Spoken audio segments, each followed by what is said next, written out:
Welcome back. आप देख रहे हैं योर मनी और हम दे रहे हैं आपके फाइनेंस से जुड़े हुए सवालों के जवाब। और श्वेता जी हमारे साथ बनी हुई हैं, तो आपकी पर्सनल फाइनेंस प्लानिंग यहाँ पर जारी है। और अब हमारे अगले कॉलर है मिस्टर वैभव मांजरे फ्रॉम पुणे। वैभव भाई, बहुत स्वागत है आपका। सवाल बताएं प्लीज, क्या पूछना चाहेंगे आज? Hello sir. हेलो जी। मेरा 1,02,000 का एफआईपी चालू है अभी। उसका करंट पोर्टफोलियो 53 लाख का है और मेरा नेक्स्ट 12 इयर्स में टारगेट है 10 सीआर का।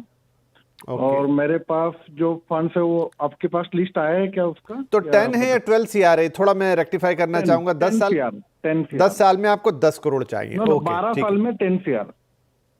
12 साल में आपको 10 करोड़ चाहिए। ओके जी, ठीक है, ठीक है, हम उसको चेंज करते हैं। ओके, आप कह रहे हैं पोर्टफोलियो यस मेरे पास है। आपके पास 1 2 3 4 5 अलग अलग फंड्स हैं और उसमें आप 20,000, 13, 15, 10 इस तरीके से करीब 1 लाख रुपया मंथली डाल रहे हैं, राइट? निप्पन स्मॉल कैप वो ओल्ड फंड है। इन्वेस्को इंडिया कॉन्ट्रा वो भी ओल्ड फंड है। टाटा इंडिया कंज्यूमर वो भी ओल्ड है। और मेरा ही asset large and mid cap वो भी ओल्ड फंड है। बाकी के सारे लाइक 1 और 2 इयर्स वाले फंड है। हाँ, टाटा इंडिया कंज्यूमर है, आईसीआईसीआई प्रू ब्लू चिप है, एक्सिस स्मॉल है, ये सब में 10, 7, 7, 5, 5 ऐसे करके। सो ये देखिए कुल मिला के हो गए 5 और 5 10 फंड, ऑलमोस्ट 10 फंड्स हैं यहाँ पे। वेल, ठीक है, श्वेता मैम से लेते हैं अब इसकी जानकारी कि आपका मंथली एसआईपी 1 लाख के आसपास 10 फंड्स में अलग अलग ये पैसा बटा हुआ है। मैम, पोर्टफोलियो की मौजूदा वैल्यू 53 लाख रुपए है और 12 साल में 10 करोड़ रुपए का लक्ष्य है वैभव जी का। अब यहां से क्या उसकी पूर्ति हो पाएगी? वैभव, सबसे पहले आपके लक्ष्य पे आते हैं। अगर आप आज कुछ ना करें तो फिर इक्विटी का जो हमने लॉन्ग टर्म का ट्रैक रिकॉर्ड देखा है उसके हिसाब से आप करीबन 5 करोड़ के एक वैल्यू तक पहुंच सकते हैं 12 साल में। लेकिन हमारा लक्ष्य उससे डबल का है, 10 करोड़ का। तो दो चीजें आपने करनी होगी। सबसे पहले आप अगर लमसम आज करीबन मैं कहूंगी 10 लाख लमसम ऐड कर ले अपने पोर्टफोलियो में, और आपकी जो एसआईपी आज के दिन पे 1 लाख की है, अगर आप उसे 1,40,000 पे ले जाएं और उसे 10% से स्टेप अप करें हर साल, तो आप 10 करोड़ के लक्ष्य पर आसानी से पहुंच सकते हैं। नहीं तो थोड़ी मुश्किलात हो सकते हैं, तो फिर नहीं तो आप लक्ष्य को वापस से एक देख लें। बट हाँ, अगर आप लमसम निवेश कर लेंगे और ये एसआईपी को बढ़ा दें तो 10 करोड़ मुश्किल नहीं है। आपके पोर्टफोलियो में मैं आती हूँ। मैं पोर्टफोलियो में सबसे पहले जो मैंने चीज देखी वो ये थी कि आपके पास इन्वेस्को के बहुत सारे फंड है। करीबन 30% आपका पोर्टफोलियो एक एएमसी में है और दूसरा 25% आपका मोतीलाल में निवेश किया हुआ है। अब देखें, एएमसी की डाइवर्सिफिकेशन बहुत जरूरी होती है कि अगर आप अलग अलग एएमसीज में निवेश कर रहे हैं तो अलग फंड मैनेजर के स्टाइल का बेनिफिट आपको मिल सकता है। आपके जो फंड्स में स्टॉक्स की एलोकेशन होगी वो अलग तरीके की हो सकती है। तो इन्वेस्को की परफॉर्मेंस हाल में बहुत अच्छी रही है। तो मुझे नहीं पता, अगर आपने पास्ट रिटर्न को देख के इन्वेस्को के बहुत फंड उठाए हैं, लेकिन पास्ट रिटर्न के बेसिस पे खाली इन्वेस्टमेंट की डिसीजन नहीं लेनी चाहिए। तो इन्वेस्को से आप थोड़ा एलोकेशन रिड्यूस करें। दूसरी, आपके पास एक सेक्टर फंड है, कंज्यूमर फंड है। अब देखिए, कंज्यूमर फंड में हो ये जाता है कि कोई भी सेक्टर फंड हो, कंज्यूमर हो, आईटी हो, फार्मा हो, उसका एक साइकिल होता है कि उस साइकिल में वो बहुत अच्छा करेगा। लेकिन जैसे वो साइकिल खत्म होता है, आपको एक सेक्टर से दूसरे सेक्टर में मूव कर जाना पड़ता है, जो आपके फंड मैनेजर्स लगातार करते रहते हैं। अगर आप उस सेक्टर को बहुत अच्छे से समझते हैं, उसे ट्रैक करते हैं, तो आप कंज्यूमर फंड में लगे रहें। नहीं तो फिर आप अगर वो काम एक फंड मैनेजर को दे देंगे, एक एक्टिव फंड मैनेजर को, तो आपके लिए आपके पोर्टफोलियो पर्सपेक्टिव से वो ज्यादा बेहतर होगा। तो कुछ सुझाव जो मैं आपको देती हूँ, जहां पर आप एसआईपी रोक लें, जो लमसम इन्वेस्टमेंट है वहां अगर एग्जिट लोड खत्म हो गया है तो वहां से निकल जाएं।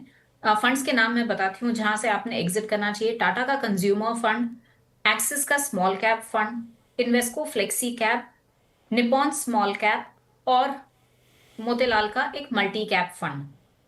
यहां से निकल के जो स्कीम्स आप ऐड कर सकते हैं नए अपने पोर्टफोलियो में, एचडीएफसी का flexi cap fund, ICICI pru का डिविडेंड यील्ड फंड और कोटक का मल्टी कैप फंड। आपके पोर्टफोलियो में मैंने एक चीज और देखी थी कि स्मॉल कैप की एलोकेशन थोड़ी ज्यादा थी। तो जैसे अगर एक स्मॉल कैप से निकल के एक मल्टी कैप में आ जाएंगे, 2 large cap fund oriented add हो जाएंगे, तो करीबन करीबन आप 55 से 60% लार्ज कैप और बैलेंस आपका मिड स्मॉल एलोकेशन हो जाएगा पोर्टफोलियो में, जो कि एक अच्छा बैलेंस है, मैं कहूंगी आज के दिन पे मेंटेन करने का मार्केट कैप के लिए। तो ये मेरे कुछ सुझाव थे आपके लिए। राइट, तो वैभव भाई चेंजेस हैं, मैम ने बता दिया आपको। बाकी जो मेन आपका एक टॉप लाइन है उसमें यह है कि आपको अगर 12 साल में 10 करोड़ चाहिए तो या तो फिर एक आपको अपना यहाँ पर जो एक मुश्त पैसा है वो थोड़ा बढ़ाना पड़ेगा, करीब 65 लाख, या फिर आपको एक मुश्त आपको डालना पड़ेगा, या फिर करीब SIP को 40,000 से बढ़ाना पड़ेगा। मतलब जितना आप कर रहे हैं उसके ऊपर 40,000 और सालाना 10% का स्टेप अप, तो आपका लक्ष्य हो पाएगा। लेकिन वो सब ठीक है, जितना आप कर सकते हैं उतना करें, जितना लक्ष्य के करीब जा सकते हैं वो जाएं, और जो चेंजेस यहाँ पर बताएं उनको ज़रूर अडॉप्ट करें ताकि आप अपने पैसे का बेहतरीन रिटर्न कमा पाएँ। तो चलिए, अब कार्यक्रम के अंत पर हम पहुँच गए हैं, लेकिन जाने से पहले हम श्वेता जी के टॉप 4 फंड सजेशंस लेंगे। श्वेता मैम, क्या हैं आज के आपके टॉप 4 फंड्स? बिल्कुल, अगर मुझे 4 फंड लिस्ट करने हैं तो मैं कहूंगी सबसे पहले एक large and mid cap category में आपका SBI large and mid cap fund बहुत अच्छा है। स्मॉल कैप कैटेगरी से मैं कहूंगी इन्वेस्को का स्मॉल कैप फंड ले सकते हैं आप। फ्लेक्सी कैप कैटेगरी में HDFC का फ्लेक्सी कैप, और मल्टी कैप कैटेगरी में कैनरा रोबेको का मल्टी कैप फंड। शुरुआत अगर आप कर रहे हैं तो ये चारों फंड्स के साथ एक शुरू कर सकते हैं। तीनों ही मार्केट कैप का एक्सपोजर मिल जाता है आपको, और इसके साथ साथ तीनों ही मार्केट कैप्स का एक्सपोजर बहुत अच्छा, एक अलग अलग स्टाइल का एक ब्लेंड आपके पोर्टफोलियो में हो सकता है। तो ये मेरी रिकमेंडेशन रहेगी। जी श्वेता मैम, बहुत शुक्रिया। तो ये टॉप 4 फंड्स श्वेता जी के आपने ज़रूर नोट कर लिए होंगे, नहीं तो जैसा मैंने कहा कि अगर यहाँ कार्यक्रम में नोट नहीं कर पाएँ तो हमारे सोशल मीडिया प्लेटफॉर्म्स पर जाके ज़रूर दोबारा रिविज़िट कीजिए इस शो को, और वहाँ पर आप चीज़ें पॉज करके भी नोट कर सकते हैं जो आपके काफ़ी काम आएगी। तो श्वेता जी, बहुत बहुत शुक्रिया, बहुत अच्छा लगा आपसे बातचीत करके। दिस इज़ लाइक पहली बार हमारे दर्शक भी आपसे रूबरू हुए, और मैं उम्मीद करता हूँ कि आपने जो जानकारी दी और उनको जो पोर्टफोलियो रिव्यूज़ दिए हैं वो उनके बेहद काम आएंगे। तो thank you for joining the show, और सभी दर्शकों का भी शुक्रिया। रोज़ की तरह आप सालों से हम पर भरोसा करते हैं, हम आपसे मिलते हैं, आप अपने सवाल हमें भेजते हैं, तो ये सिलसिला यूं ही जारी रहेगा। और आप अपने सवाल हमें भेजते रहिए, डिटेल्स के साथ भेजिए, फ़ोन नंबर ज़रूर डाल दीजिए, बाकी हम आपसे संपर्क कर लेंगे। और सब कुछ हमारे ऊपर छोड़िए, आपकी पर्सनल फाइनेंस की जर्नी में हम साथ थे, साथ हैं और साथ रहेंगे। चलिए, कल फिर मुलाकात करेंगे। Till then, bye bye.